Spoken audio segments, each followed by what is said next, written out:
Today on Sports Card Investor, an absolutely awesome episode with MLB pitcher Pat Neshek, and a look at the crazy cards he pulled during a live break that he did with me during the virtual Sports Card Con. My name is Geoff Wilson. By day, I invest in tech companies, and at night, I invest in sports cards. Join me on my journey to profit from the hobby we all love.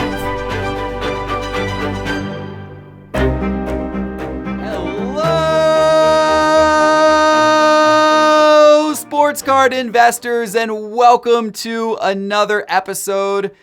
Man, I am sitting back and just thinking about what a couple of weeks it has been for the sports card hobby, with sports on TV and cards going crazy. It is so fun to watch. And I am also thinking about how fortunate we have been at Sports Card Investor to have put on such a great virtual sports card con and have so many guests and dealers that participated in that last week. It was a true honor. And as I think back on the virtual sports card con, one of the absolute greatest moments, one of my favorite parts of the entire 5-day event was when MLB pitcher Pat Neshek came on the show to tell us his story about card collecting while he was an MLB player and getting players from the other teams to autograph cards while he was playing against them. It's an awesome story. And I'm going to share it again with you here today because it is really, really cool. And I want to thank eBay first and foremost for helping line up Pat Neshek to come on the show. And eBay also donated a ton of boxes during the virtual sports card con that we were able to break and give away for free to people watching, including a box of Diamond Icons, which Pat broke live, which we pulled some incredible cards from. I'm going to show you a recap of that as well right after my interview with Pat. So without further ado, let's bring Pat Neshek into the show and check out this awesome interview. Pat, welcome to Sports Card Investor and the virtual Sports Card Con. Yeah, awesome. Thanks for having me, guys. Yeah, it's an honor to have you on the show. It's a lot of fun. You've had quite the baseball career. I know a long career, a lot of different teams, a lot of different experiences, a unorthodox style of pitching, which really served well for you. I know it's hard to sum up in one question, but what might be your favorite single memory from all of the years you were in the MLB? Oh man, that's, you got the debut where it's kind of like a real realization of a dream. That's got to be right up there. The World Baseball Classic was pretty awesome, and then the All-Star games. I mean, that's just like the top of the world. Also playing on a lot of playoff teams. I mean, it's really hard to, you kind of go on a journey where you get drafted and you're like, hey, am I even worthy of playing rookie ball right now? You get to A ball, am I even worthy to be here? And you kind of just take it day by day and see what it becomes. And it's just been so cool to, to make it up to the big leagues and then to get that honor to be an all-star. So. Yeah. And now you got to do that twice. Right. Yeah. 2014 and 2017, I think. Yeah. It was cool way back in the day in 2007. I think I would have made it back then if they would have had the same amount of positions. They added a lot since then, and I think they took them away last year finally. But in 2007, they had this vote for the final 5, and I was on there. I lost out to Okajima on the Red Sox, and I think I got second or third. But that was a really fun campaign. And then I had Tommy John, and you think it's all done, and to come back and make them then was pretty awesome. Yeah, not only come back, but then you played almost, I think, another 10 years after Tommy John, which is you don't see that often anymore. Yeah, once with baseball, a lot of times when you get to 30 years old, you're old in the game. They write you off. I knew when I broke in, it was really fun. I wouldn't say easy, but I did really well in 06 and 07. And I knew with my arm angle, if I could get that velocity back to 90 miles an hour, I knew what I had, and I knew it would be tough to hit. So it was kind of more like staying with it. It's really hard when you're in AAA and you're eating the peanut butter jelly sandwiches, riding a bus, to really keep that dream alive. But yeah, it's just been one heck of a journey. And in addition to having that awesome baseball career that which spanned across a whole bunch of teams, I also understand you're a really big card collector. And I wanted to thank eBay for, bringing us together today about that journey. But tell me a little bit more about your baseball card collecting and how that came about. Yeah, it's really cool to partner up with eBay. They came to me right around the pandemic, and that's kind of when, sports card, if you checked eBay auctions or sales prices back then, everything just doubled and tripled here in the last, with everybody being home, they're cleaning out their closets, and that went wild. So it's really cool to partner with eBay. That's one of those, I get asked for interviews a pretty good amount of time, and this one I was like, we got to do this. This is something I've been doing for, since my college days, was selling on eBay. That's how I got pizza for, free for my freshman and sophomore years in college. So, but yeah, you were flipping baseball cards back in well, in college? That was so like, yeah. So back then, one of my buddies, my roommate actually, he sold a lot of like college autographs. Like he'd go to Ohio State to get the basketball team. He'd go try to find Duke. And this was before a lot of people got in on that market. So he invited me one week, and I'm from Minnesota. So we got the Twins, we got the big sports teams, but we don't have the minor league. We don't really have, we have the Gophers, but it's really hard to get autographs up there. So he invited me, and here we're at a team hotel, and man, we're knocking out the whole team. I'm like, this is kind of fun. I'm like, what are you doing next week? And so he invited me back, and eventually it led to, I went to school in Butler in Indianapolis, and they had a AAA team, the Indians. And so I would buy card sets of just minors, team best off eBay, and we would go and get them. And then you'd look on eBay for the team that was coming in next. And here we're, I think I had like one time 50 Alfonso Soriano cards signed by him after a game. I didn't really know much. I mean, it was kind of rude to hand him 50 cards, but he did them all. And I was kind of hooked back then to just keep getting guys. And so that's kind of how I got back into like with eBay, and how I got back into card collecting. I was really big. Any kid in the 80s was pretty big, with Garbage Pail Kid cards, and then the baseball stuff blew up in 86, 87, 88. But I kind of lost touch with it in 93, 94 as you go through junior high and high school. So it was really cool to find another person that kind of, knew the card market back then, knew autographs, and he got me back in. And then, after that, I was hooked on. Yeah, that's awesome. That's a really cool story. Now, during your MLB career, I understand that you sometimes would bring some cards, maybe have some other players autograph them. How did this kind of weave into when you were actually playing in the majors? Yeah, so back in the day, I think it was 2003, I started like a blog, and it was kind of like following me in like A-ball, like what I did that day. It was kind of skewed towards collectors though, where you would write about like what autograph people you saw after the game, how many cards I signed. And I kept that going in 04, 05, and then I got up to the big leagues. So that was really cool to be able to have that interaction with the fans. I could trade stuff. I got up, I'd send over for like guys I thought would be in the Hall of Fame. But I just basically did baseballs.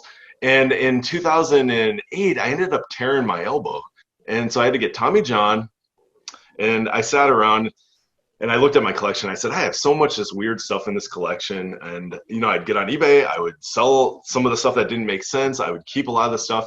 And I said to myself, I want to build something that's really cool. And one of the things that came up was I really was kind of mad at myself that I didn't really take advantage of being a big leaguer. And I kind of just felt, I missed out that I could have got a lot more autographs. So I said, if I ever make it back, I want to send over some Topps card sets and try to get these sets done. That was kind of a passion where you would start something not knowing, it was kind of a journey. You didn't think you were going to finish it, but it was cool to know how each guy's sign-in habits were. But I had really good access. So I was able to send over with the clubbies to, pretty much everybody on the team. And I think today I'm only like 5-10 cards short on like the 13, 14, 15 top sets. So getting everybody to autograph them.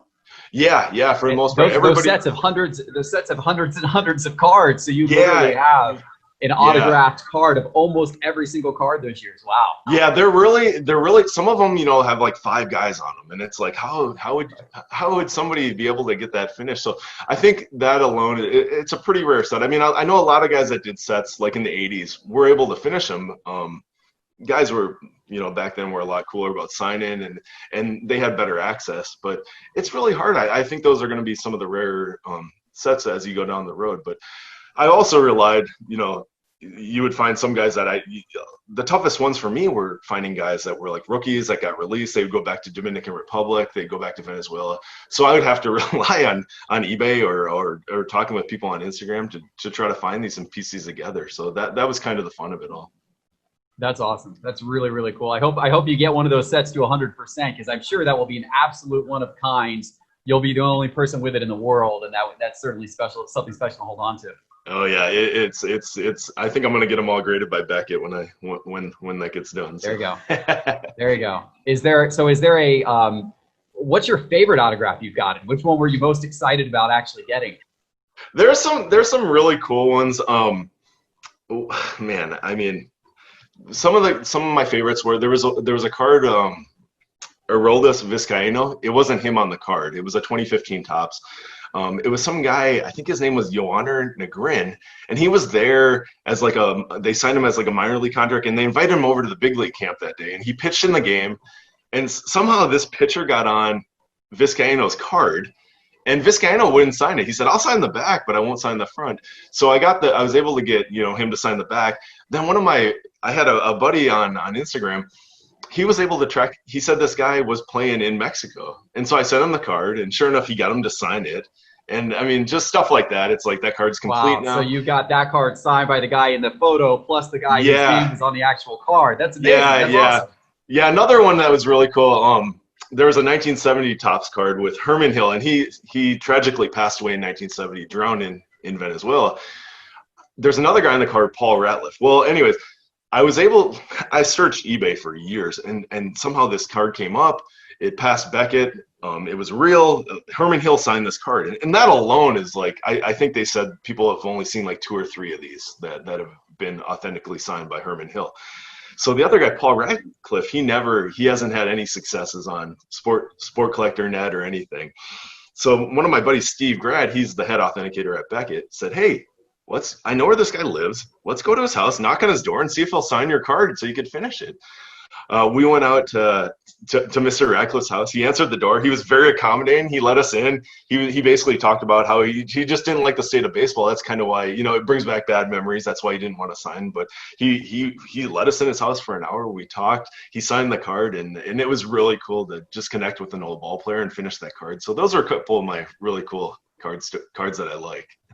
Those are awesome. That's an awesome story. Love it. Absolutely love it. So how about collecting your own cards? Did you a collection of your own cards over the years? Yeah, it's it started, Bowman. I never really got a Bowman card or Topps. A lot of those guys, before they had the rookie card logo, they wouldn't they made a lot of minor league cards, but I somehow never got one. I was never a prospect. I must have never impressed anybody to get one. So when I finally got up, Topps put me down as a box topper in the 2006 Topps update set. So the only way I could get myself was a box topper, and there was 50 different box toppers. So you would pretty much have to break 4.5 cases to even have a chance at one of your cards.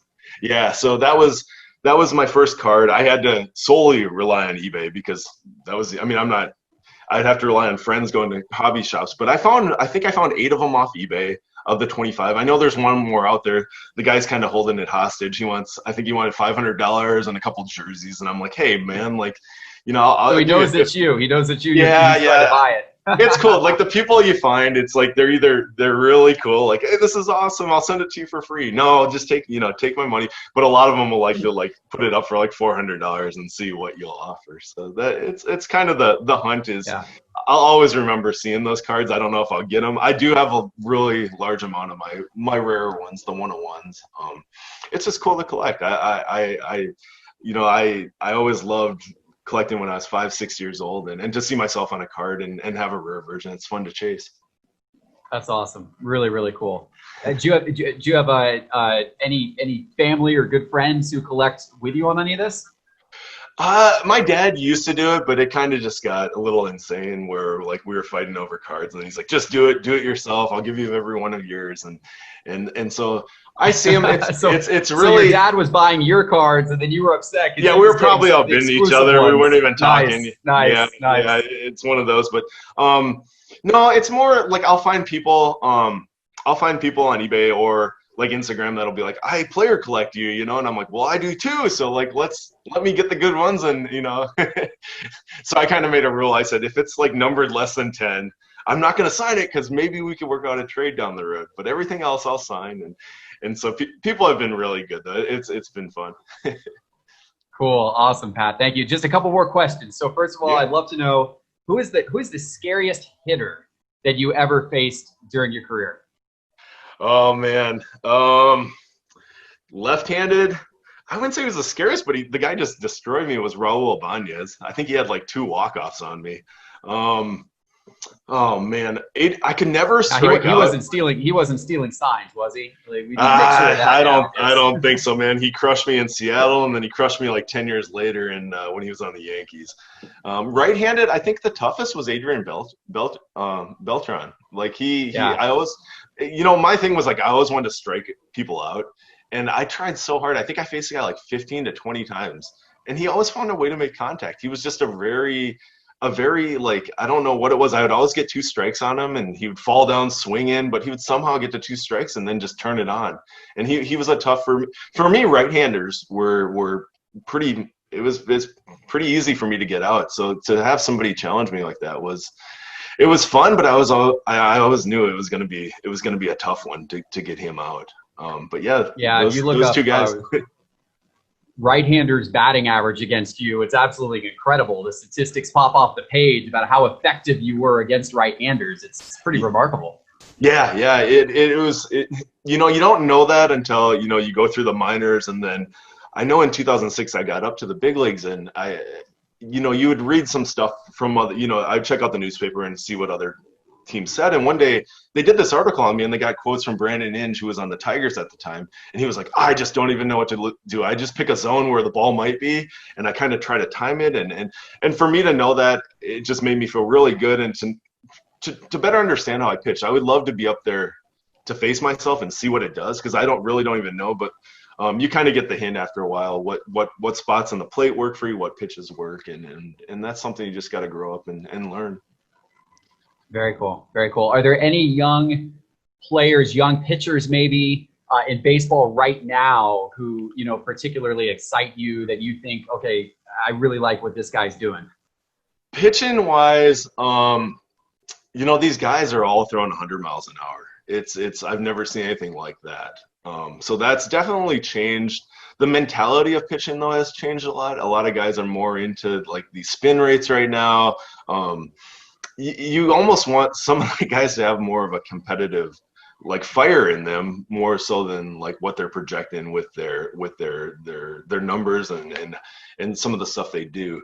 As far as hitters, I really like that Cabrian Hayes on the Pirates. I really like that guy a lot. And of course, I mean, like Juan Soto, you know, if he could stay healthy, he's gonna be a monster. Acuna's, he's done it forever for the last couple of years. Baseball's in a good spot if they could get out on the field and play. So I mean, I think that's, you see it with the card market. I mean, you check eBay, some of the prices. You're seeing stuff that's just it's a pretty healthy market. It's the healthiest I've seen since the early '90s. So. And what's your impression of that? Do you think that's going to continue? Is it only up from here, or do you think, you know, this is just a little bit of a hot streak right now and things will cool down? I don't. I mean, I thought so. Like that first month, I want to say it was like late March to like April. I mean, you'd started seeing like the MJ documentary, and I was kind of like, oh, this is kind of a fad with some of these, you know, tops on demand prices. I didn't think that was going to hold up, and sure enough, it has. I think we just brought in a lot more collectors to the game. People are excited. I mean, on Instagram, on Twitter, if you mention something, you got a lot of people that are speculating on guys. They got, you know, this is their investments. This is what they like to project and to see what's going to happen. I don't really see it going away. Honestly, I thought at first it was, but yeah, it's pretty cool to see. I mean, I've been pretty hard doing this, with the baseball cards for like 15, 20 years since I got back in. And it's the most excited I've seen little kids. I've seen older men that, you know, and women that buy the hobby boxes. So it's in a great state. I know from the Players Association, I think they said like the payment from Topps was about double this year. So it's really cool to see. I know back in the 80s they said that guys would get paid more from the union than they would their salaries just because of the baseball card market. So that's cool. It's awesome. I'm so happy that the industry is roaring like it is right now. And I agree with you, Pat. I think we've got many great years ahead of us. I think this is a awesome trend that is here to stay. And, collecting's been such a big part of American culture and such a big part of baseball culture. And it's great to see how healthy the industry is right now, for sure. Yeah. It's pretty wild. I mean, and the cool thing too is there's so many different avenues you can collect. You can do the graded cards. You can do the autograph, the patch cards, a set builder. You could be a player collector, the box breaks. I mean, it's kind of firing on all cylinders, and I love seeing it. Yeah, it's very, very neat. This season is obviously going to be a season like any other for Major League Baseball, and they just recently announced that the playoffs are going to be expanded to 16 games, which is something we've never seen before. I'm personally pretty excited to see what that looks like. What are your thoughts on this season and the new playoff format, and what are you looking forward to most? I'm really happy that like the players were able to work it out with the owners. After that, I mean, there's so much talent in the game that just being there the last couple of years and seeing some of the new guys, it's just as a fan, it's going to be fun to watch that. I'm hoping everybody stays healthy. That I hope that doesn't get shut down. But I'm excited. I'm excited just like you. It's finally back. It is finally back. Awesome. I'll get you out of here on this. What's next for you? You've had this amazing pitching career. It spanned a couple of decades. You've been, you this awesome force for many, many years now. What's next for Pat? It's weird, I've been home. I had the hamstring surgery last year and then the virus. So it was kind of like, I could come back here. I've kept it open. But I've just really enjoyed being with my family. The biggest part is, I've been cleaning out my closets here and listing stuff on eBay, selling stuff, buying stuff. I'm excited. I get to finally go to a national probably here if they're going to do it here in December. I don't know. It's for me, it's something I've never had here in 20 years to be home for a summer. So I'm really enjoying it. My collection's about as good as it's been. It's all in order. I'm finally able to take pictures and do stuff with eBay. It was really cool to do this commercial and have them come in and film a lot of my cards, show off, how I store stuff and just talk about my collecting habits. So I'm really excited. That's awesome. And Pat, I'm going to send you a free subscription to my Market Movers data platform so you can put your card collection in there and see the prices. It will track all the eBay prices for you, so you can see how your card collection changes in value every single morning just by logging into the software. Which hopefully you'll enjoy that as well. I love like the new developments with this stuff where you could use it as an investment. That's to me, that's a lot of it. You get these cards. A lot of it is investments. For the most part, I think you got half the base that's doing it like that. So it's really cool to be able to see, especially with the graded cards too, the supply and demand and see how that all works. And I love it. Awesome. Pat, thank you so much for joining the virtual Sports Card Con and Sports Card Investor, and good luck on your future. We're all excited to see what's ahead. Awesome. Thanks for having me. Pat, welcome back to Sports Card Investor. Yeah, thanks, Geoff. We got a good one tonight. We got the 2020 Topps Diamond Icons. That's awesome. Yeah, there's some good stuff. So let's crack this open. Let's crack it open. And you took your virtual background down. We now actually see what was behind you. The interview was hidden by the virtual background. Are those some of your playing jerseys? Those are, that's the A's, the Rockies. Got some of the baseballs I got in the back. But yeah, it was hard. I was trying to show my hands, and it was like my hands were disappearing in the background. So that's pretty sweet, man. Congratulations. What a wonderful baseball career you had. Thanks, man. Thanks. Yeah, let's get to this here. I'm going to start ripping this open here. This is a good box. Man, I hope somebody out there is going to win some good stuff tonight. All right, here we go. Let's rip this open. All right, I don't even know. Oh, whoa, Nelly. All right, so you got the felt in the inside, got the packs. Here we go, guys. Woo. Start right at the top. Our first card of the night. Oh man, got the Aaron Judge. You guys see that? Aaron Judge auto.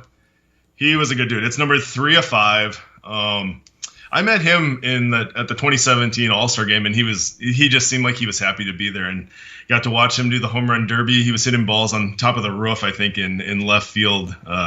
Some mammoth shots. I mean, this guy's a stud. So he's awesome. Yeah, that's a good first card. Yeah, so we got Aaron Judge, number 1. Oh, wow. Somebody's going to be really happy. This is a money card right here. We got the Ohtani 1 of 1. Oh, whoa. 1 of 1. Whoa. Oh, Nelly. Oh, man, you brought some fire tonight, Pat. We just got an Ohtani 1 of 1. Are you kidding me? Are you kidding me? Look at that patch. Whoever gets the Angels is about to go absolutely crazy. This is going to be amazing. I cannot wait to see who gets the Angels tonight. Oh, man. One of the viewers of the virtual. This is what we're bringing you with the virtual sports card con. Look at this. A 1 of 1 of Ohtani. Patch auto. Look at that patch. That's crazy. I'm good. This is so Ohtani. I pulled his, it was his 2018 Topps Heritage back in the day. And it was numbered 1 of, I believe it was 68. And man, I just pulled another 1 of 1. Wow. Good for you, Pat. Wow. Someone's going to be happy in a few minutes here when we announce who got the Angels. Woo. All right. This guy, he had a couple homers off me. I know he had one in spring training, but we got Miguel Cabrera. It's a red auto, and it's number 2 of 10. Pretty nice card. He's tough. I mean, back in the day, this guy could hit a fastball. I mean, he still can. He had some of the most power I've ever seen from a right-handed hitter. So that's a nice Miggy right there. Okay, this guy's one of the hottest guys. He's a rookie last year, but we got the Jordan Alvarez, numbered to 10 auto.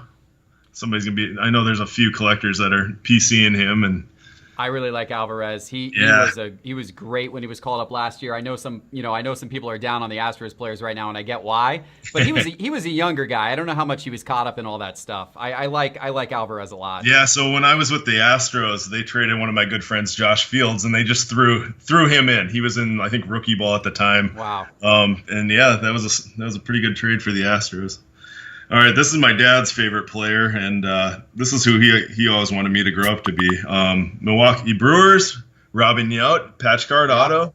Yeah. Number 3 of 5. It's a beautiful card. That's a nice patch right there. All-time great right there. Love it. Robin Yount. Yeah, great card. Great signature. All right, we got our cut auto. Ooh, I like that. 1 of 1. Announcer, Mel Allen. We got, this week in baseball, Mel Allen, Yankees, Hall of Fame. So he's going to go to whoever gets the Yankees in our team. I like this tonight. card. I like this card. I actually got him on a ball right up there, but he's kind of a tough auto. I mean, you don't really see too much of him. But that's a nice cut. I like that. Yeah, that's cool. Very nice. 1 of 1. All right. Guy that might be in the Hall of Fame someday here soon. Andy Pettitte. Red auto, number 25, I believe. 25, yep. The Yankees are doing well in this break. Whoever gets the Yankees is going to be very, very happy as well. They're doing good. All right, we got a young guy. I think he was left off the roster this year. Gavin Lux, number to 10 auto. A lot of people like him. They're high on him. I've never seen him play, but heard lots of really good things. I mean, seems like the Dodgers pump out guys every year here. All right. Oh, we just lost Mr. K-Line. He's our next one. We got that's a beautiful autograph though. It's in silver and the black. Well, we got the number to 25. I know people love. He was always a great signer. I signed through the mail for $20. I think he did it for the last 15 years, but he was always really good with the fans. I kind of admired what he did. Ooh, that's really interesting. This is the last card. That is one. I wonder what that is. That a jersey? All right, we got Alex Bregman. Oh, nice. And we got. It looks like a Mother's Day. That's a uni. That's a uni. It looks like on there. It's not signed, but numbered to 10. Got the pink Alex Bregman. Now he's a pretty awesome guy. I got to witness when he got called up in 2016. He came up and he was kind of pretty hyped. And I think he started off 1 for 30 or something. And he was real down on himself. And one of my buddies, Luke Gregerson, came up to him and said, "Hey, we're going to sit down all night here and we're going to talk." And he goes, he goes, "You're really good, but this happened to Dustin Pedroia back in the day. He was like 1 for 40 to start his career." I think the next day after we sat around the clubhouse for like 2 hours, he went like 3 for 4 or something, and then he kind of just broke out after that. So Alex, he's had a heck of a career since then. So that's been pretty good. nice. He's a great player. Obviously, Yeah. you know, a lot of people concerned about the Astros, but we'll see how they do. I personally think guys like Bregman are going to continue to go on and have amazing careers, and Yeah. maybe as a sports card investor, might be a little bit of an investment potential around some of those Astros players right now, because they want to go out and prove everyone wrong, and their card prices have not taken off the same way that other players have because of, you know, some of the scandal around them. Yeah, you've seen it with like Altuve and Correa. Some of they were so hyped, and you know, in 16 and 17, and it's yeah, you're right. It could be pretty good, but yeah, Bregman's great. He was on the WBC team with us as well, and when we won it, and he's got the little alligator arms. He just gets to those fastballs. He's tough. He's a tough hitter. So, Pat, you did a wonderful job with that break. The audience has to be extremely hyped up right now because of the fact that you pulled that Ohtani. I mean, that is incredible. Yep. And I mean, a lot of these, the Yankees with Judge and Pettit, and the Astros with Alvarez and Bregman, and oh man, there's some good cards. People are getting excited to see who gets those teams in just a minute. Look at that Ohtani though, man. That dual patch Ohtani. Woo! That's nice. That is nice. I didn't expect that. I didn't expect to pull 2 1-on-1s out of that, but I mean, that's what you get with Diamond Icons. You know, it's always going to bring fire. So it does. Hey, Pat, thank you so much for coming back on and doing that break, and we're going to go now to announce the winners. All right, guys, I hope you enjoyed that interview with Pat Neshek and that break. How fun was that? That was absolutely amazing. Thanks for checking that out, guys, and thanks for checking out everything related to the virtual. You may remember that during the virtual, we were offering a very special promo code. Promo code VIRTUAL gets you 20% off Market Movers your first month or your first year. If you want to check out our Market Movers data platform, it now has the best collection tracking features out there. You can input your collection, any card in your collection. Doesn't just have to be a card in our database, but any card in your collection, and it will track it for you. You can get price updates whenever you want on the value of your entire collection. You can track which items you've sold and have separate price reports around your profit and loss. It's awesome.